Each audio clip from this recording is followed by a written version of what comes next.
ప్రతి నెల మొదటి తారీఖు వస్తే పేదల్ని గుర్తుపెట్టుకోవాలని చెప్పి అటు ప్రభుత్వ యంత్రాంగంలో ఉండే అందరూ కూడా మంత్రులు, ఎమ్మెల్యేలు, ఎంపీలు, ఇంకొక పక్కన ఎన్డీఏకి సంబంధించిన కార్యకర్తలు, నాయకులు, ప్రభుత్వ యంత్రాంగాన్ని అందరినీ ఒకసారి పేదల్ని దర్శనం చేసుకునే కార్యక్రమానికి శ్రీకారం చుట్టాం. అదే పేదల సేవలో.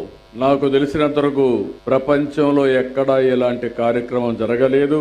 డబ్బులు ఇవ్వడమే కాదు, ఆ డబ్బులు ఇచ్చే సందర్భంలో మొదటి తారీఖు వచ్చిందంటే నిద్ర లేసిన వెంటనే ఎంత తొందరగా మీకు ఆ డబ్బులు ఇవ్వాలనో అంత చేరవేసే విధంగా ముందుకు పోతున్నాం.